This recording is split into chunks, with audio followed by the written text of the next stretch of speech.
I was pretty much just his sex doll. Sammy was just 14 when she met Arshid Hussain. He was 24, good-looking, muscly. He didn't look like a paedophile. That was a moment that changed my life forever. This man would go on to groom and abuse her for years. He's known to all the authorities as one of the most dangerous men in the UK. I became pregnant twice. All my sexual education came from a paedophile. Until her testimony brought to light the biggest child sex abuse scandal in Britain's history. 8 men have been jailed for a total of 96 years for sexually abusing teenage girls in Rotherham. It just blew up. I was physically sick. They placed a hit on me. Who put a hit out on you? Him and his family did. It was still happening and is still to this day happening.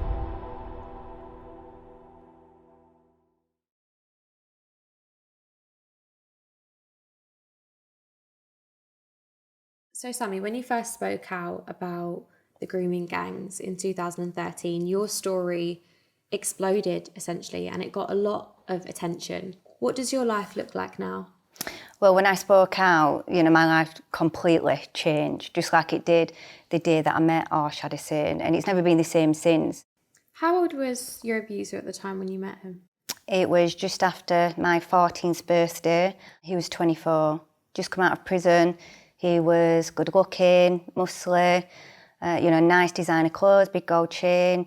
He seemed just like your average guy. He didn't look like a paedophile, because growing up, I was taught a paedophile is somebody that, pulls up in a van, offers you some sweets, kidnaps you, you never see your parents again, or some, fat old man in a flat watching children in the playground masturbating. That's kind of what our description was, and he didn't fit that. What was he like? It was funny, he came to me as Prince Charming, and he took a real interest in me and who I were, and he learned everything there was to know about me, who I was, my friends, my family, what movies, music I liked. He paid me lots of compliments, and once he had all of that information, he then took me to his life, which was very different to mine, very dark, very violent, and once you're involved in that, it's very difficult to get out. So this sounds like it began with a kind of love bombing, lots of nice things and taking you out on dates and trying to impress you, essentially, in the beginning. Yeah, what he was doing and what that process was a grooming process. And some people don't recognise just how dangerous the grooming process is. I always say it's one of the most dangerous crimes for two reasons. One, because it's a silent crime, it's happening without you even knowing it's happening. And also it's a very enjoyable crime. So he would buy me flowers, we would go to the cinema. It's not always we went to restaurants, it was more like McDonald's. But, he would do things as your boyfriend would. How did this relationship progress? It progressed very quickly. And my parents found out very quickly as well, because what did they say? Well, they weren't happy. Sammy's got a 24-year-old boyfriend, and I was going missing out from home, days, weeks, even months at a time. And my parents were reporting this to the police. Now, I didn't recognise myself as a victim. I saw this man as my new boyfriend, and the police were saying that I was making a lifestyle choice. Can a 14-year-old child make a lifestyle choice? No, absolutely not.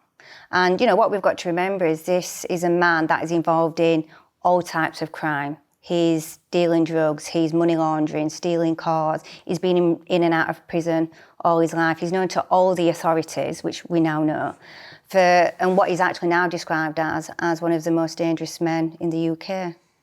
So, obviously it was a relationship that was born from grooming. How quickly did that escalate to violence? Quite quickly. And, first it would start off with him shouting at me. Then it'd be a slap. Then it'd be, kick, a punch, and it would escalate to the point where I was just becoming so normalised to it. So it then even got to a situation where if we was arguing, I wouldn't even wait for him to throw a punch. I'd just start throwing punches myself, or I'd kick him, or I'd jump into the back of the car. And, I was very tiny for a 14-year-old. I'm a child. He's, grown men feared him. So it did escalate quite quickly, but I came very used to that. How does a 14-year-old process this violence and this relationship? I didn't process it very well, if I'm honest. And, throughout all these years, I've never had therapy or counselling. You just have to get on with it and deal with it. You have to go into survival mode. Can we talk about the sexual violence in the relationship? So I saw, when I was having sex with him, I saw that as, this is my boyfriend, I love him, because he got me a ring, so we was engaged. But he taught me all my sexual education, and no child should ever get educated by a paedophile in those ways. But I was pretty much just his sex doll. When did you find out that he was also abusing other children? Well, I had girls, they would come up to me and say, he's my boyfriend. And, us as girls, we never recognised ourselves as victims at that point. So we would almost fight over him. And he would always deny it, or he'd say, she's my ex-girlfriend, she's jealous, and, she wants us to get back together.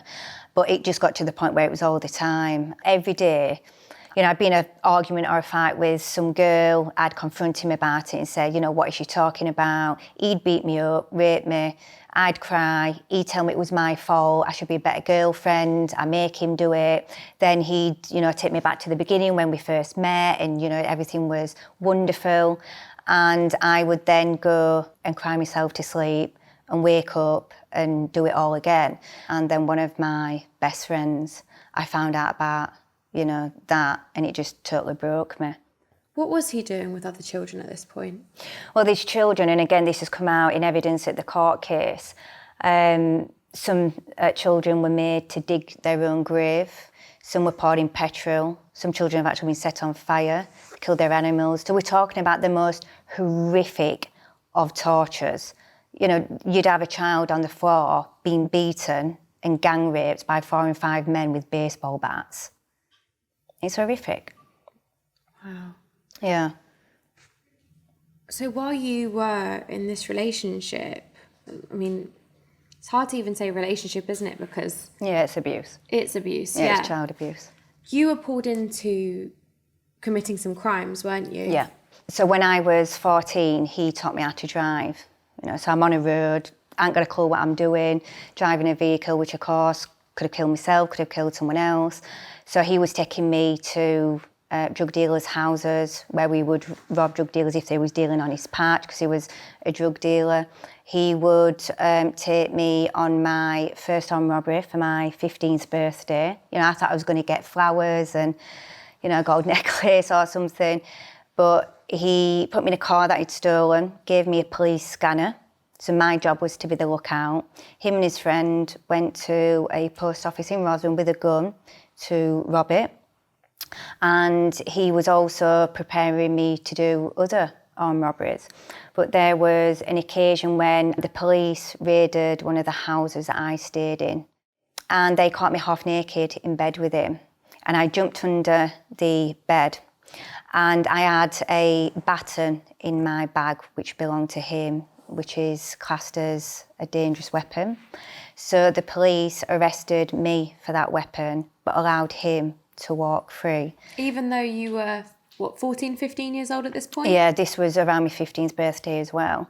But, it's very good for these kind of people, criminals, to be getting me involved in crime, because if I get involved in crime and I start talking, it means that I'm going to be the one prosecuting, I'm going to be the one that gets the criminal record. So still to this day, I've got a criminal record.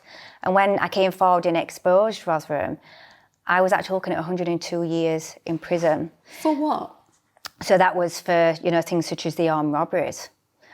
Even though you're a child and you were being abused and exploited, yeah, you were held accountable for those crimes, that you were, essentially a bystander in. You're being abused and exploited in these situations. Yeah. And what you've got to remember as well, we've got the most dangerous men that's received the highest sentence in our history for these crimes, at times putting a gun to our head to do these crimes, but yet we're the ones punished. And, that's a campaign that I'm trying to fight for, to ensure that children like myself are pardoned, because of course the only people that should be criminalised is him. How long did your relationship with the abuser go on for? 2 years. Was there a moment when you realised that this was abuse? I think it just became too much, and there was an occasion when I tried to leave him. We was in the car, he said if he couldn't have me, no one could. He started speeding towards the edge of a hilltop that overlooked all of Rotherham, and he said he was going to drive off it and kill us both. Right at the last minute, he slammed on the brakes and I got out the car. I was physically sick. He took me to the edge and said he was going to chuck me off. And I was that scared, I wet myself. He then placed me back into the car and had sex with me, raped me, as though nothing had happened whatsoever. And I remember just laying there and I was crying, but it was a silent cry. And it was like I was just this dead body on a slab in a morgue. And I had just this awful feeling, you know, in my pain all the time. It was just constant hurt. And I knew it was from him. I knew I had to get away from him. I just didn't know how. Your family must have been so stressed and so worried about you during that period of time. How do you go about rebuilding those relationships with your family? I mean... Well, my parents, when I was about 15, they placed me on what is called a Section 20. So that's where I'm placed into care, but my parents have full parental responsibility. And, you know, I think they did that thinking it would keep me safe, but it actually backfired. So the authorities said he could have access to me. They wanted him to meet me at the top of the street for the foster carers, and be back by 10 p.m. He was treated as my boyfriend, not my perpetrator. So, you know, I was kind of in a worse position now. In that time as well, I became pregnant twice. So I became pregnant first when I was 14, and I was forced to get a termination, which I'll be honest, it's not something I wanted to do. But my parents said that they was going to use the DNA evidence from my child to prosecute him. And so I had the abortion, and then I got pregnant again at 15. And the authorities said that I was allowed to keep my child and he wouldn't be prosecuted. I think with my parents, they just kind of thought, she's going to have this baby whether we like it or not. We've got a choice. Do we help her or not? So, yeah, I started to come home and I had my son. And that was kind of one of the reasons I just got out of it. And I suppose as a person, you know, after walking away from the abuse at 16, how did that affect you in your later teenage years and your 20s? It affected me in every way. You know, every decision I made came from that, because I was never offered any proper counselling or support for what I went through, so I never recognised it as being wrong. I really struggled with friendships and relationships. I mean, I was actually celibate for nearly 9 years. I'm back celibate now because all my sexual education, that relationship education, came from a paedophile. What is so unjust about your story? I mean, every single part of it is heinous and awful. You know, what really, really is sickening is the fact that it's not a child's responsibility to recognise abuse.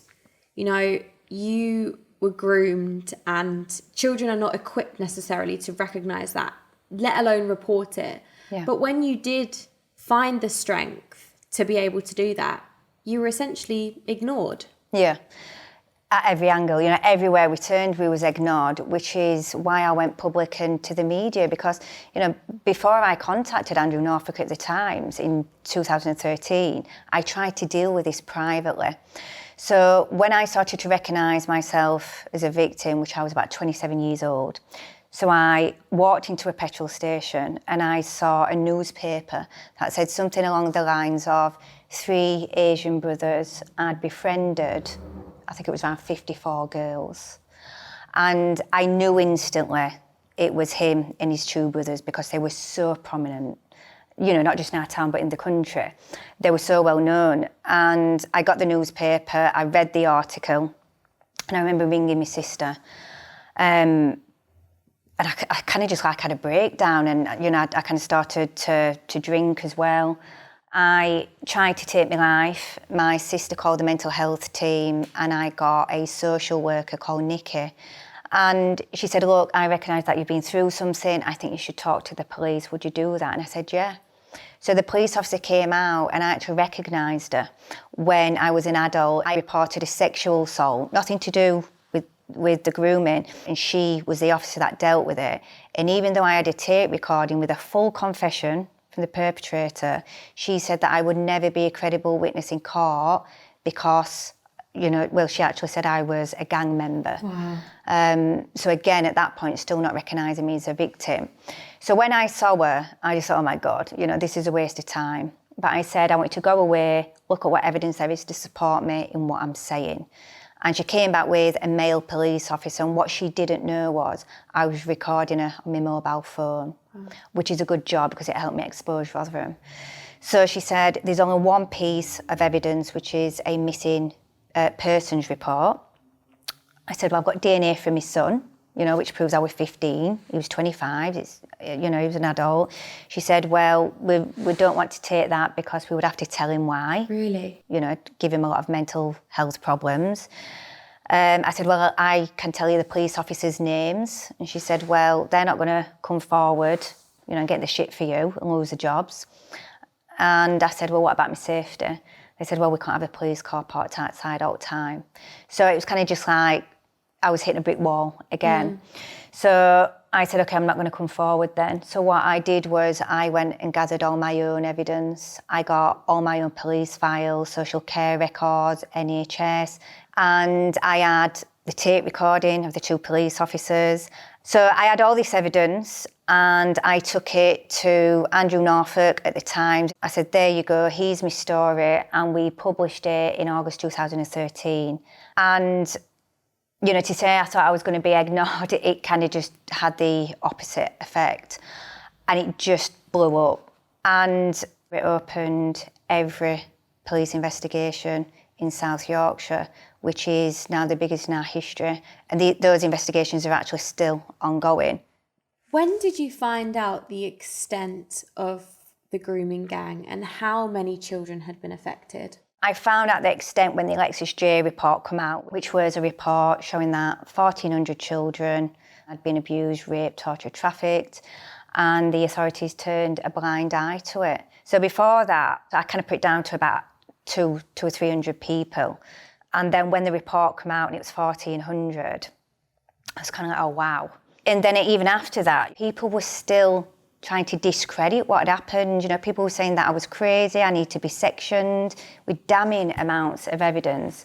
They placed a hit on me. Who put a hit out on you? Him and his family did. So yeah, it's been very, very difficult as a family to deal with. And, obviously, I'm a mum, first and foremost, so it's my job to protect my children. But I felt I also had a duty as an activist to get this information out there because what was happening had not stopped. It was still happening and is still to this day happening. And I thought, I've got this platform, I need to do something positive with it and I need to shift that shame, from us and onto the perpetrators because, they're keeping us in the dark because that's how we remain as victims. We've done nothing wrong, we're not to blame. We're adults now, we shouldn't be afraid of them. Where is your abuser now? He's still in prison. So when we got to the court case, there was 8 defendants, 2 got found not guilty. Earlier when I said to you I was looking at 102 years in prison, those 6 in total got 102 years in prison. Wow. So I was looking at the same time for being a victim as what they got all together. Wow. Does your son know about his father? He does. He's actually met him and had a very brief relationship with him. When my son was about 9 years old, I got back in contact with him. At this point, I'd still not recognised I was a victim of exploitation. The authorities felt that having him in my son's life as a father figure would be okay. And we had a relationship with him for about 9 months. I don't go into details about what happened in that time. My son has got his own story to tell and I have to respect that. But it's a decision that I'll regret for the rest of my life and a decision that I've got to live with for the rest of my life. It's been very difficult for my son because, he's got to process the fact that his mum has been raped. The man he knows as dad is the cause behind that. He also had to deal with every male member, so all his uncles have also been arrested and in prison for the same offence, not towards me, but towards other children. And he was born from all of that. So even though when I first spoke out, I changed my name, I'm called Jessica. And we actually in the Times newspaper said my son was a girl, to protect us. But we were so well known in the community, people knew who he was. So my son would go to school and the children, would be telling him things. And I remember collecting my son from school and he said, "Mum, am I a rape baby?" And I said, "No, you're my baby."